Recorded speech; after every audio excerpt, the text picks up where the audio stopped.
If you're watching this as a video launches, we're live right now on twitch.tv. The link's down in the description and the pinned comment down below. Make sure you jump on over. We're playing a few different games today, and we've got loads to talk about. I'll see you over there. Okay then, Helldivers, after days of feeling like we were never going to finish this major order, the finishing line is now in sight, and the 24-hour time period is looking like we're going to easily get this one done.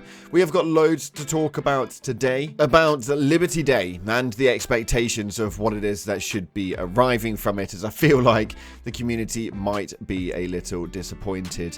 And on top of that, the support team at Arrowhead seem to be doing an absolutely incredible service. If you haven't already, smash that beautiful blue thumbs up and subscribe with post notifications turned on. It'd be greatly appreciated. And check out our sponsor, Instant Gaming, the platform where you can buy your video games cheaper for PC and consoles with the best deals, offers, promotions, and discounts, all running up to 70% off. It's an absolute no-brainer. The link's in the description. Go and get your games a little cheaper today. Let's see what's going on inside of Helldivers 2. So, as it stands right now, taking a look inside of the game on the Superstore, we're expecting obviously absolutely nothing new, but the Fortified Commando armor set and the Eradicator armor set as well, both of which look pretty damn cool, and this one has probably got one of my favorite helmets to date in here, so go and give that a check out, as well as a Battlefront update where it reports that indicates a decreased levels of automaton resistance, assuredly due to having calculated the inevitable ultimate victory of managed democracy. Press the advantage. We're going to take a look at what it is that's happening on the table right now, because it's looking pretty damn positive. We've got 19,000 Helldivers inside of the game, and nearly 13,000 of you guys are all on the automaton side, fighting for democracy on Clarel. We have obviously completed the liberation for Imba, and we are now looking at finishing off Clarel, which, just for timescale's sake, in the last hour we have taken maybe about 6% of it. So the likelihood is we're going to see this finish by the end of day, which means that the update for the major order should be happening tomorrow morning, or at least based on Arrowhead's normal time schedules. So head on in there and let's start the liberation, as this is going to be a very, very interesting narrative, seeing what happens for the next stage of the DSS construction site. But moving into game news now, we have got some interesting features. Liberty Day is pretty much just around the corner now, with us having around 19 days left until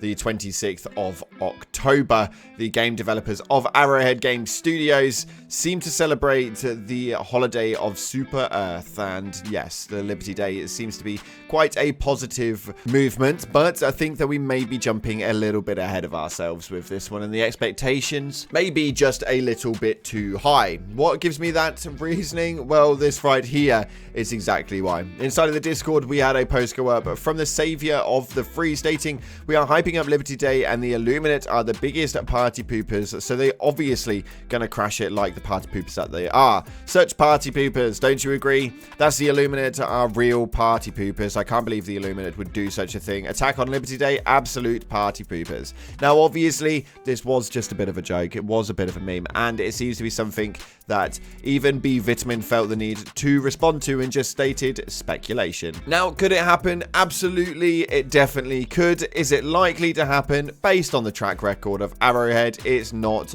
really something I expect to happen all this soon, with the 60-day change basically running up to maybe like next week, I think it was. So we're not looking at having the biggest game changer happen just after that. I don't personally believe it. I think we'll be lucky to have it this side of Christmas, but I can understand that all Helldivers are trying to be as positive as possible with what it is that we're going to receive. Also, there are talks of a war bond coming on said Liberty Day. It says, I think they are speaking the new war bond is coming on Liberty Day. I don't know how true that is. And again, it seems to be a very, very skeptical one. It will be running into the weekend that Liberty Day will actually fall on. So whether we actually obtain a war bond or not, it's yet to be seen. And I think you may be reaching a little bit there. As B Vitamin said, we haven't said anything about when another war bond is coming. And I, again, will be surprised if a new war bond hits the ranks then.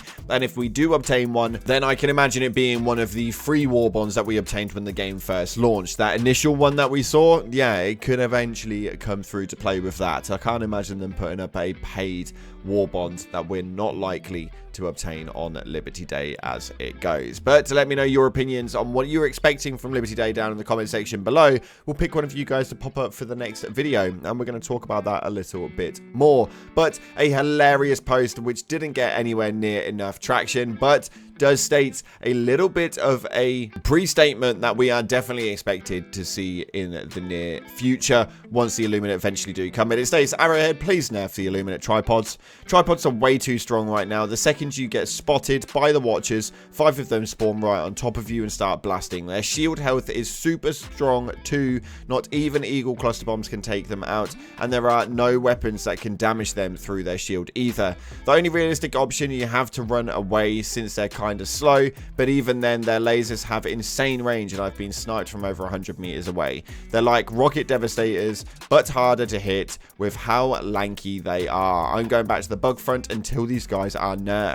Now, very hilarious post, because no, the Illuminate are not here yet, but a lot of people are talking in the comment sections of exactly what we're going to see. They said that realistically this is what the Reddit will look like once the Illuminate eventually turn up. Tagging it as humor right now is kind of hilarious, because we could see quite a lot of this actually materialize when they do eventually drop, but it's going to be fun to see. I don't know how this game is going to turn and what turn it will make once the Illuminate finally comes, but we'll have to wait and see how it goes. And it appears that the support team are really jumping into their role. I've never seen anything like this from Arrowhead, and I'm not sure if this has been something that they've always done, but this is hilarious. Apparently someone bought the Super Citizens bundle for Helldivers 2. However, they had, as a warrior of democracy and truth, already had the Steel Veterans bundle unlocked prior to buying it.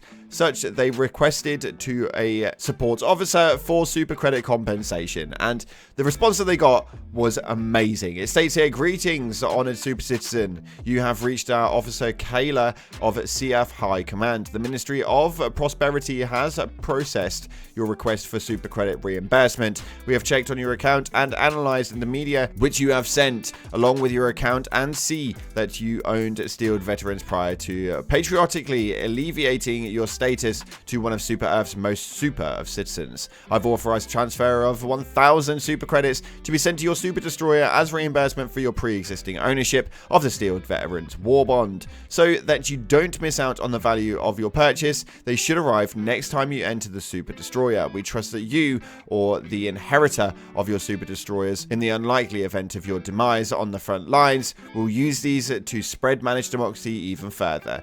May the torches of liberty light your path. This is hilarious, and I love this sort of stuff. And if only we had more of this coming from a lot more support teams, I think that it would be absolutely amazing. And to finalize, what we've got here is the Light of Liberty Premium War Bond. This is not obviously real, it's a concept, but it revolves around phosphorus. This for me would be absolutely crazy. I think it would be absolutely amazing. They're being able to illuminate large areas. You are using the phosphorus to ignite. You have obviously got the FP40 firecracker weapon, which again looks absolutely incredible if it's something that they could use. But enemies will hit with it will burn 20% faster. Indirect hits deal 15% less damage.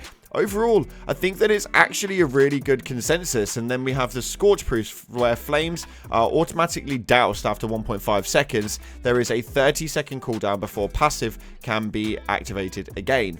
Little bit unsure about the armor sets and what it is that they would actually utilize, as they've only used 2 passives that was already in the game. So it's a little bit of an odd one. But as an overall, the Warbond consensus would be pretty damn cool. And I'd love to see something like this hit the game as a phosphorus style war bond. Let me know your ideas in the comment section below. But moving into your top comments, this one is a very interesting one. As we spoke about loads of things, including the dual bunkers and Joel getting a team player to work alongside him and help with the game master job role. And the comments that we received was, I'm diving every second I get a chance. It's good to be back. And I absolutely love that, man. I think that actually Helldivers are really diving in right now to try and clear these major orders. The DSS is the most important thing to hit the game in a while, and it's such a long major order that we are going to be doing this for a little while still. But somebody stated, for the jewel bunkers, I think you should get a stratagem to hack the door if you're alone, or make it so that we can blast it open. They're never going to make it so that we can blast it open because there's already doors like that, but the hacker style stratagem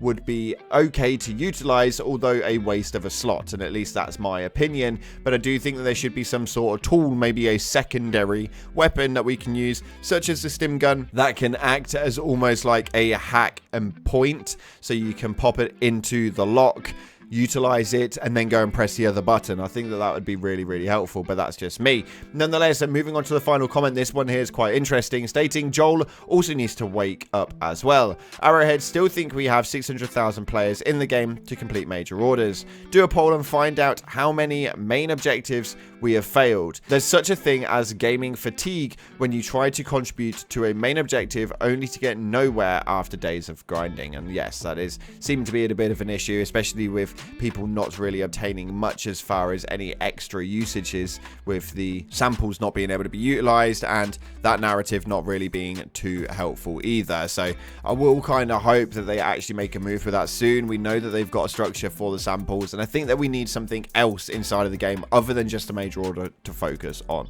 That's my personal opinion. Let me know yours via the comments. That's unfortunately all we've got time for today, though. Thank you so much again for watching, guys. If you haven't already, like, subscribe, appreciate your faces, and I'll see you in the clouds.